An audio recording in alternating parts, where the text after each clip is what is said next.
Panginoon, maawa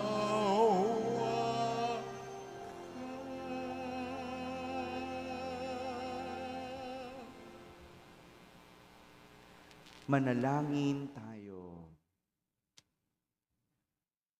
Ama naming makapangyarihan, sa kadalisayang dulot ngayon ng kusang loob na pagpapakasakit, pasapitin mo kami ng may wagas na kalooban sa pagdiriwang ng dakilang Pasko ng pagkabuhay. Sa pamamagitan ni Jesucristo, kasama ng Espiritu Santo, magpasawalang hanggan. Amen. Umupo ang lahat at makinig sa pagpapahayag ng salita ng Diyos.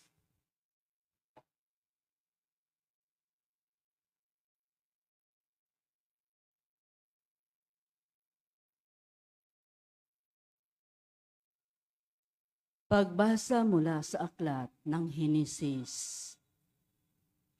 Mas mahal ni Israel si Jose kaysa ibang mga anak, sapagkat matanda na siya nang ito'y isinilang.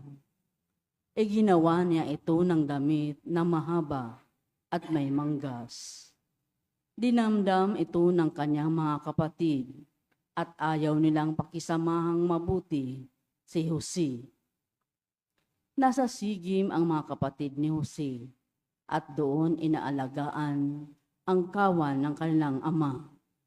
Sinabi ni Israel, "Gumayak ka at sumunod sa iyong mga kapatid." Sumunod si Jose at natagpuan ang mga kapatid sa dutan. Malayo pa siya'y natanaw na ng mga ito. Nagkaisa silang patayin siya. Sinabi nila, "Ayan na ang mapanaginipin. Patayin natin at ihulog sa balon at sabihing sinila ng mabangis na hayop.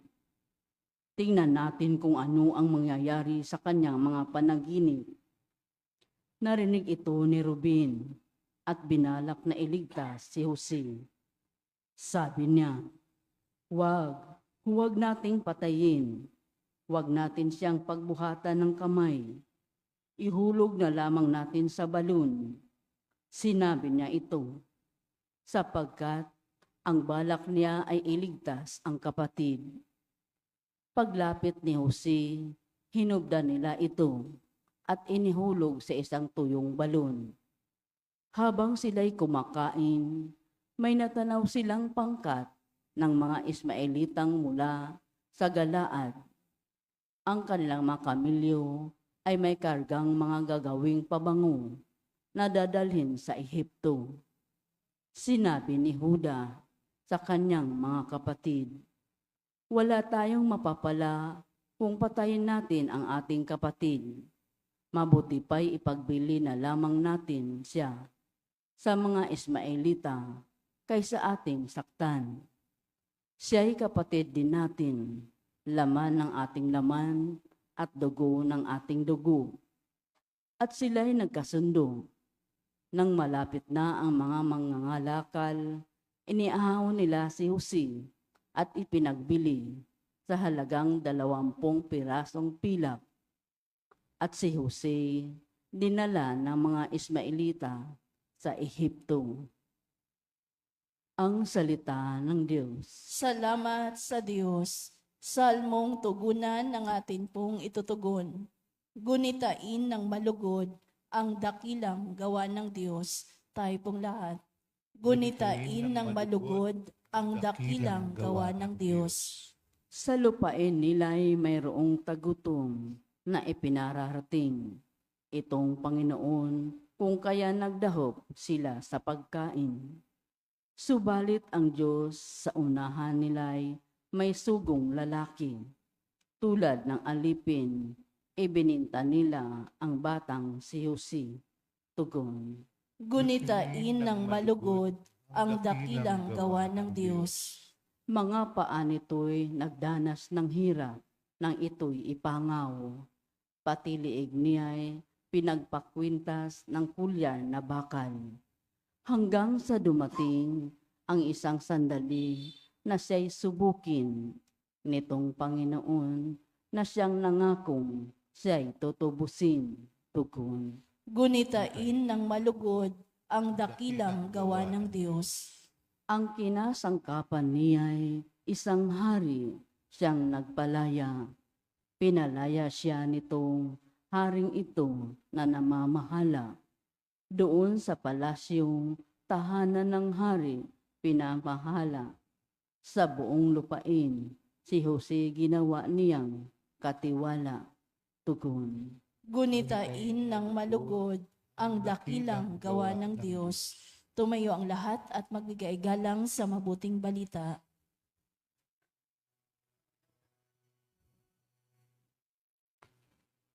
Pag-ibig sa sanlibutan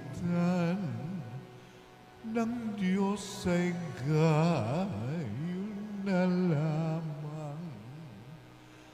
Kanyang anak ibinigay upang mabuhay kailanman ang nananalig na tunay. Pag-ibig sa sanlibutan ng Diyos ay gayon na lamang. Kanyang anak ibinigay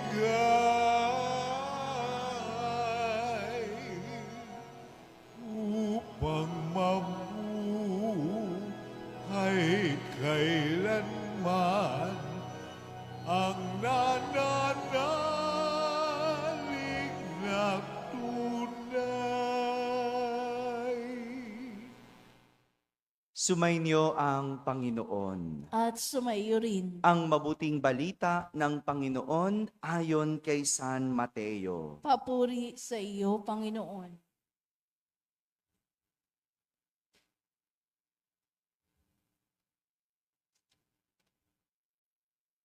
Noong panahong iyon, sinabi ni Jesus sa mga punong saserdote at matatanda ng bayan, "Pakinggan ninyo ang isa pang talinhaga.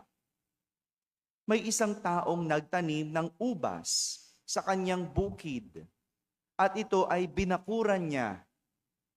Gumawa siya roon ng pisaan ng ubas at nagtayo ng isang mataas na bantayan. Pagkatapos, kanyang iniwan sa mga kasama ang ubasan, at siya ay nagtungo sa ibang lupain. Nang dumating ang panahon ng pitasan, pinapunta ng may-ari ng ubasan ang kanyang mga alipin upang kunin sa mga kasama ang kanyang parte.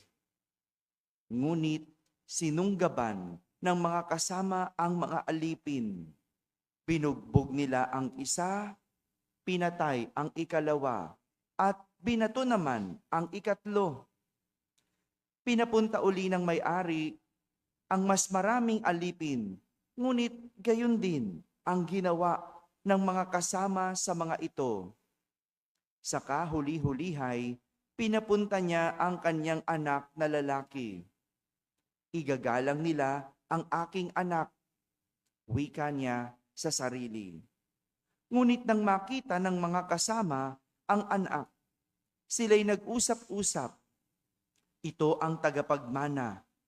Halikayo, patayin natin nang mapa sa atin ang kanyang mamanahin." Kaya't siya'y sinunggaban nila, inilabas sa ubasan at pinatay. Pagbalik ng may-ari ng ubasan, ano kaya ang gagawin niya sa mga kasamahang iyon? Sumagot sila, lilipulin niya ang mga buhong na iyon at paaalagaan ang ubasan sa ibang kasama na magbibigay sa kanya ng kaparte sa panahon ng pamimitas. Tinanong sila ni Jesus, "Hindi pa ba ninyo nababasa ang talatang ito sa kasulatan? Ang batong itinakwil ng mga tagapagtayo ng bahay ang siyang naging batong panulukan. Ginawa ito ng Panginoon at ito'y kahanga-hanga. Kaya nga, sinasabi ko sa inyo, hindi na kayo ang paghaharian ng Diyos, kundi ang bansang magdilingkod sa Kanya ng tapat. Narinig ng mga punong saserdote at ng mga pariseyo ang mga talinhaga ni Jesus at naunawaan nilang sila ang pinatatamaan niya. Dadakpin sana nila siya, ngunit natakot sila sa mga tao sapagkat kinikilala ng mga ito na propeta si Jesus. Mga kapatid, ang mabuting balita ng Panginoon. Pinupuri ka namin, Panginoong Hesukristo. Umupo po ang lahat at makinig sa homilya. Magandang umaga po sa inyong lahat. Magandang umaga sa mga nasa barangay. Magandang umaga sa mga nasa tahanan na nagsisimba online at sa lahat ng nasa abroad. Sang magandang araw sa inyong lahat. Dalawang kwento na may parehas na kapalaran ang ating narinig sa mga pagbasa sa araw na ito. Unang kwento ay ang kwento ni Jose sa ating unang pagbasa. Si Jose ang paboritong anak ni Israel. Dahil si Jose ang laging pinapaboran ng ama, nabuo ang selos sa mga magkakapatid. 10 na magkakapatid itong sina Jose. At sa lahat ng yun, siya ang pinaka-paborito. Kaya naman, pinagplanuhan siyang patayin ng mga kapatid. Mabuti na lang, pinigilan ang mga kapatid na patayin si Jose. Pinigilan sila ng panganay na si Ruben. Kaya sa halip na patayin, sabi ni Ruben, ihulog na lang sa balon itong si Jose. Ngunit hindi pa nagkasya doon. Hindi pa nasiyahan sa paghulog kay Jose sa balon. Dahil nang may nakita silang mga Ismaelita, kinuha nila si Jose mula sa balon. Sa halip, siya ay binenta. Siya'y ipinagbili sa halagang 20 pirasong pilak. Ganito ang nagagawa ng selos. Nagiging masama ang isang tao. Masama sa isip, sa salita, at maging sa gawa. Ganyan ang taong may selos. Kaya nga, sa selos, wala sa pinagseselosan ang problema. Na kanino? Sa nagsiselos. Di ba? Wala doon sa pinagseselosan ng problema. Ang may problema, yung nagseselos. Pero ang madalas nating tinuturong salarin ay yung pinagseselosan. Imagine mo, no? Tumitingin ka lang sa cellphone, no? Bigla kang nainggit sa kumare mo. Oh, wala namang ginagawa yung kumare mo. Bigla kang nainggit. No? Tumitingin ka lang sa cellphone, bigla kang nainggit sa kaklase mo. Wala namang ginagawa, di ba? Anong sinabi mo? Hindi naman maganda. O, tingnan mo na. O, dahil yan sa selos. O, dahil yan sa selos. Nagiging masama ang tao sa isip, sa salita, maging sa gawa. Kaya nga yung iba, yung pinagseselosan ang inaaway. Ang pinagseselosan ang tinuturing na may kagagawa ng gulo. Yung pinagseselosan ang tinataboy. Pero ang tunay na may problema, ikaw. Ikaw na nagselos. Ang totoong problema ay yung nasa loob ng tao. Yung nasa loob. Yung dating ang linis-linis, biglang nabahiran ng selos, kaya naging masama. Kagaya na lang ni Jose, wala naman siyang ginagawang masama. Kasalanan ba niya na siya'y paborito ng ama? Kasalanan ba niya na siya'y pinapaboran? Pero bakit siya pinagselosan? Kasi nabahiran ang kalooban ng mga kapatid. Nabahiran ng selos.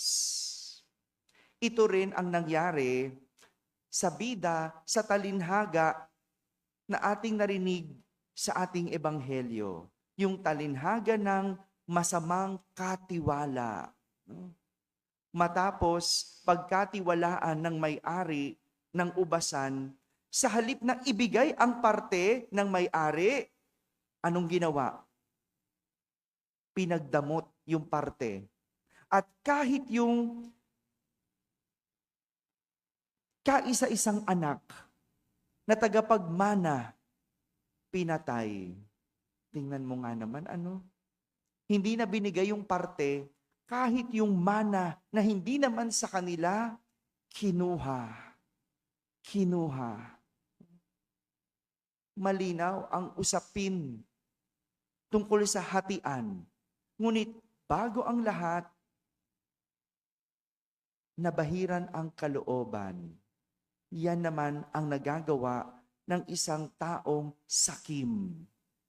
Ang taong sakim, hindi nawawalan, hindi nauubusan.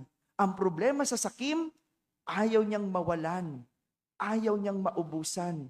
Gusto niya mas marami.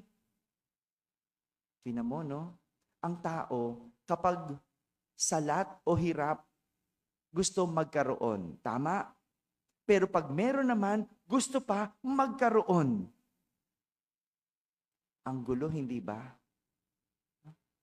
Yan yung taong sakim. Binabahiran din ang kanyang kalooban. Yan ang nagagawa ng sakim.